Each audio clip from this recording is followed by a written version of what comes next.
Everyone, welcome to my channel, and for today's video, magta-try po tayo ng iCare Brazilian Blowout. Yan.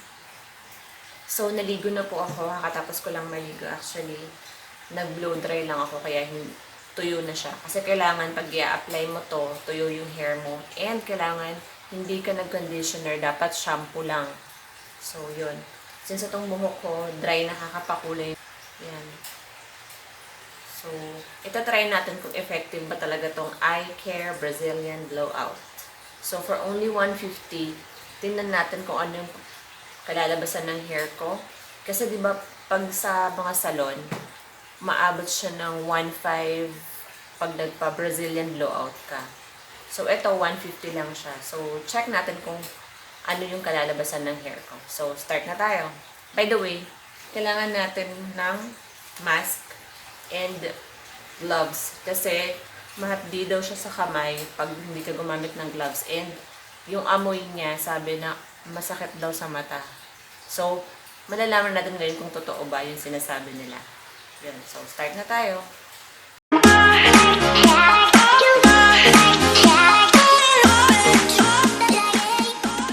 So, first is section natin yung hair. Yan.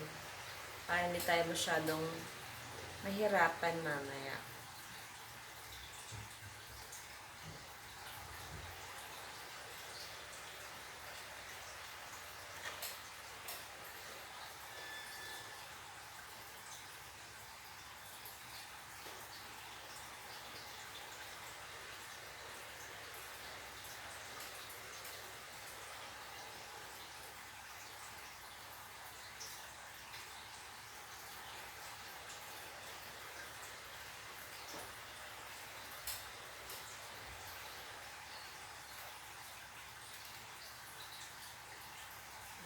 Dito. Para uunahin natin yung ilalim.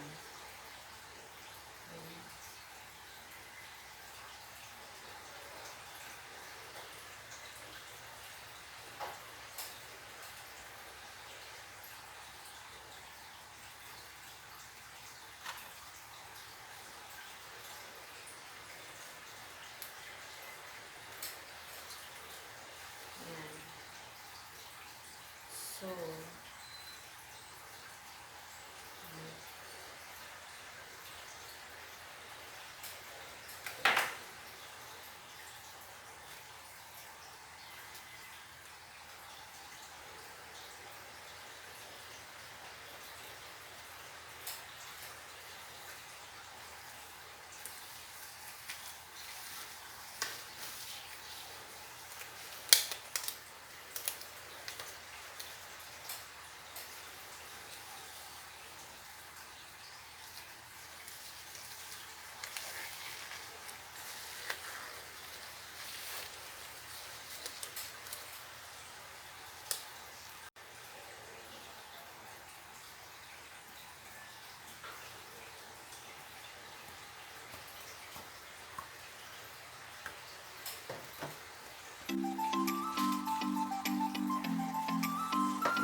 mabango siya in fairness.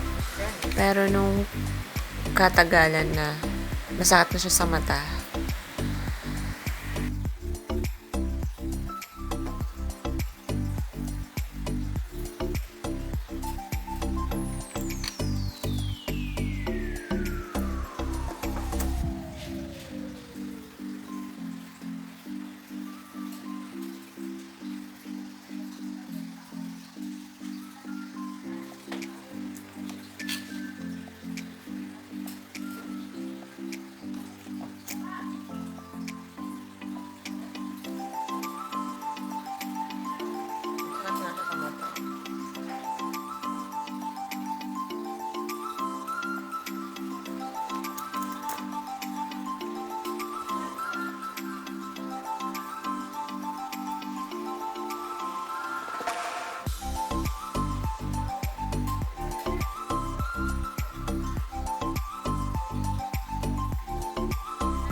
after 3 days, nabalawan ko na yung hair ko.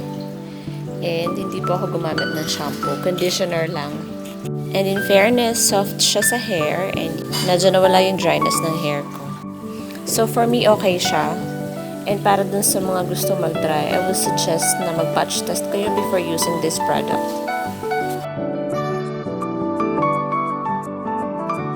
Please don't forget to like, subscribe, and hit the notification bell. Thank you so much for watching and see you on the next vlog.